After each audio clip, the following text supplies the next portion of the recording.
नमस्कार मु रीनू आपको बहुत बहुत स्वागत करुच्ची मो चैनल स्पूनफुल डिलाइट को विथ रीनू। आपन जदि प्रथम थर मो चैनल को आसन प्लीज सब्सक्राइब करिया को जमार भी भूलिबेनी।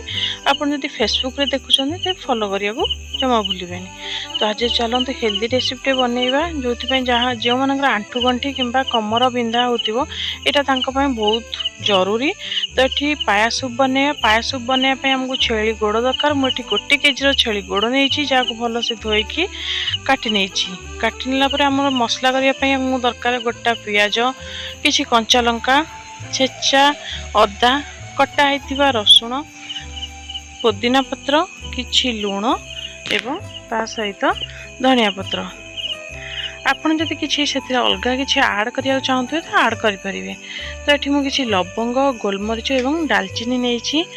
आपन को जदि गोटा मसला पसंद न तेबे आपन स्किप करि परिबे नहीं तो कपड़ा रे बांधी के मध्य करि परिबे जा द्वारा तार टेस्ट आसीबो किंतु पाटी के लागिबोनी। तो ये कढ़ाई गरम हो सारा पर गोटा मसला पकई सारा पर से किसी पियाज को देख भाजी दबा। जदि आपड़ किसी ग्रेवी अधिक करा चाहते तो अधिक पियाज नहीं पारे।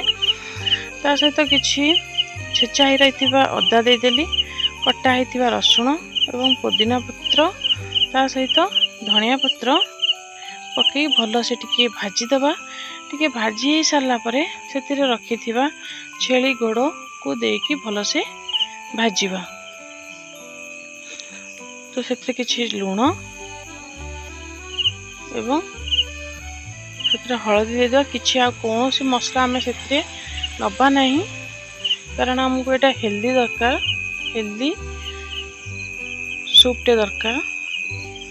आपन तो सब मसला खाऊे तो ये मसला को स्किप करेंगे। ये आपको जी माने सूप दरकार से अनुसार पानी देवे।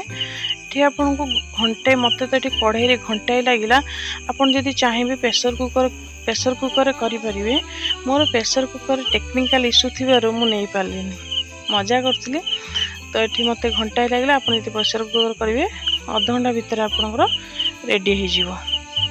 तो देखो ये के बढ़िया मजा सीझी जाइए। तो ये रेडी हो जाइए चलतु सर्व करवा।